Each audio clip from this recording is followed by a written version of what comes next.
Hello, আসসালামু আলাইকুম guys. আজকে আমি আপনাদের সাথে কবুতর সম্পর্কে বিশেষ কিছু কথা বলবো এবং আমার যে কবুতরগুলো আছে ওগুলো আপনাদেরকে আমি দেখাবো। এই যে আমাদের সামনে যে কবুতর জোড়া আছে, এই কবুতর জোড়া এক জোড়া সবজি কবুতর। এই জোড়া আপনারা ভিডিওতে দেখছিলেন, আমি আহাদের বাসা থেকে নিয়ে আসছি। মাশাআল্লাহ, এই কবুতর জোড়া ডিমে চলে আসছে। আশা করা যায় 2-1 দিনের মধ্যেই কবুতর জোড়া ডিম দিয়ে দেবে। আর এই রেসার কবুতর পালার সুবিধা এইটা যে ওরা দেশি কবুতরের মতো ডিম বাচ্চা গুনো গুনো করে। আর এই আমাদের সামনে এখন যে কবুতর জোড়া দেখতে পাচ্ছি, এক জোড়া সাদা কালো গিরিজেল কবুতর। এই কবুতর জোড়া 9 পরের কবুতর। এই কবুতর জোড়া গত পরশুদিনকে আমি আমার এক পরিচিত ভাইয়ের কাছ থেকে নিয়ে আসছি। আপনাদেরকে কোনো ভিডিও দিতে পারি নাই। এবং ওদের যে বাবা মা আছে, খুব ভালো রেজাল্ট করা কবুতর। আর ওদেরকে যার কাছ থেকে আনছি সে নিয়মিতই ক্লাবে পাল্লা দিয়ে থাকে। আর তার কাছে খুব ভালো ভালো বেলার্ডের কিছু কবুতর আছে। আর এখন যে আমাদের সামনে কবুতরটা দেখতে পাচ্ছেন, ওই কবুতরটাও আমি তার কাছ থেকে নিয়ে আসছি। আর এই কবুতরটার পায়ে কোনো ট্যাগ না থাকার কারণে সে আমাকে দিয়ে দিয়েছে। ট্যাগ না থাকলে তার কবুতর পাল্লা দেওয়া যায় না। ও একটা নর কবুতর, ওর সাথে একটা মাদি এনে দিতে হবে। আর আমাদের যে খেসাগুলো দেখছেন, এগুলোকে আমরা আমাদের গ্যারেজের কোনায় রেখে দিয়েছি। আর আমরা এখন থেকে এখানেই কবুতর পালবো নিয়মিত। যে খালি জায়গাগুলো দেখতে পাচ্ছেন, এখানে ওদেরকে মাঝে মাঝে ছাড়বো। কিন্তু সবচেয়ে চিন্তার বিষয় হলো আমাদের যে কেসি গেটটা আছে, ওই ফাঁক দিয়ে ওরা বের হয়ে যেতে পারে। এই কারণে আমরা ওদের পাক শেষে দেব। কিন্তু অনেক সময় আমরা দেখি কবুতরের পাক মানুষ কেটে দেয়। কবুতরের পাক কাটা ঠিক না। আজকে আমরা এই ভিডিওতে দেখাবো কিভাবে কবুতরের পাক সাজতে হয়। আর আমরা কখনোই কবুতরের ফেদার কাটবো না, সবসময় সাজবো। কবুতরের ফেদার কাটলে ওদের চলাফেরায় অসুবিধা হয় এবং ওদের বিভিন্ন অসুখ বিসুখ হয়। এই দেখেন, আমরা এই কবুতরের পাকটা শেষে দিছি, তারপরও ও ভালোই উঠতে পারে, কিন্তু আকাশে ফেলাই করতে পারবে না। এখন যে আমাদের সামনে কবুতরটা দেখতে পাচ্ছেন, এটা হলো গিরিজেলের নর কবুতরটা। এটার ফেদারগুলো আমরা ঠিক একইভাবে শেষে দিব।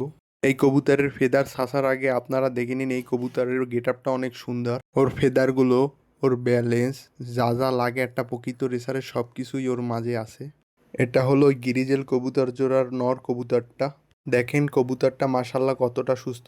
আর আমরা যখন বাজার থেকে কবুতর কিনবো এভাবেই দেখে কিনবো, জানি কবুতর ছটপটে হয়, ছটপটে হলেই কবুতর সুস্থ সবল হবে। দেখেন ওর ব্যালেন্সটা একটা ফেদারের উপরে দাঁড়িয়ে রয়েছে। ওর লেজুর যখন একটা ফেদারের উপরে দাঁড়িয়ে থাকবে তখন কবুতরের ব্যালেন্স খুবই ভালো হয়। এখন আমরা শিখিয়ে দিব কিভাবে কবুতরের ফেদার সাজতে হয়।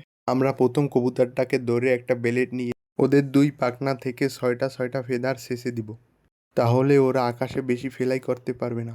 এই পাক শেষে দেওয়ার আর একটা উপকারিতা আছে। যারা কবুতর উপরে খোপে পালে, তখন কবুতরের ফেদার কেটে বা টেপ মেরে ছেড়ে দেয়। তখন কবুতর অনেক সময় নিচে পড়ে যায়, তখন বিড়াল বা কুকুরে দাওয়া করে, তখন আর কবুতর পাওয়া যায় না। আর পাক শেষে দিলে কবুতর ওদের খোপে উড়ে উড়ে উঠতে পারে, কিন্তু আকাশে বেশি ভালো ফেলাই করতে পারে না। তার জন্য আমরা সবসময় কবুতরের ফেদার শেষে দিব। আমাদের নর কবুতরটার ফেদার প্রায় ছাসা হয়ে গেছে। অনেকে কবুতরের পাখায় টেপ মেরে দেয়। টেপ মারলে ওদের পাখাগুলো ওজন হয়ে যায় এবং ওরা ওদের পাখা নিচের দিকে ছেড়ে দেয়। জন্য ফেদার ছাসাটাই উত্তম। এই যে দেখেন, আমাদের নর কবুতরের ফেদার ছাসার পর ও খুব ভালোভাবেই উঠতে পারছে, কিন্তু ও উড়ে চলে যেতে পারবে না। এখন যে আমার হাতে কবুতরটা দেখছেন, এটা হলো মাদি কবুতরটা। এটা ওই নটটার চেয়েও অনেক ভালো হয়েছে।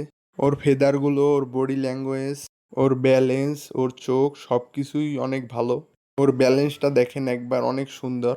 ওর পাখাটাও খুব ভালো কাঁপছে। যে কবুতরের পাখা মেলে দলে ফেদারগুলো কাঁপে, সেই কবুতরগুলো খুব ভালো ওড়ে। এবং রেসার কবুতরের লেজ আমরা সবসময় ছোট দেখে কিনবো। এখন আমরা এটার ফেদারগুলো শেষে দিচ্ছি। আর সবসময় আমরা একটা কথা খেয়াল রাখবো, আর আমাদের কবুতর জানি বেশি চালাক হয় তাহলে ওদের 7-8টা করে ফেদার শেষে দেব। আর কবুতর জানি কম চালাক হয় তাহলে ওদের 6টা করে পাক শেষে দিব। আমাদের এই কবুতরটার ফেদারগুলো ছাসা হয়ে গেছে, দেখেন ও খুব সুন্দর উঠতে পারতেছে। আমরা এখন থেকে নিয়মিত একবার দুবার করে কবুতরগুলো এখানে ছেড়ে দিব। আমাদের খেসায় যে সবজি কবুতর জোড়া আছে, ওদের ফেদার আগে থেকেই ছাসা, তার কারণে আর ছাসার প্রয়োজন নাই। ওদেরকেও আমরা ওদের সাথেই ছেড়ে দিব, কিন্তু ওদেরকে এখন ছাড়া যাবে না, কারণ ওরা ডিমে চলে আসছে। ওরা যখন ডিম পাড়ার পর বাচ্চা টাচ্চা দিবে তখন ওদেরকে ওদের সাথে নিয়মিতই ছাড়বো। এবং আমাদের এই সাদা জোড়া যেহেতু নয়াল কবুতর, তার জন্য ওদেরকে নিয়মিতই ছাড়বো।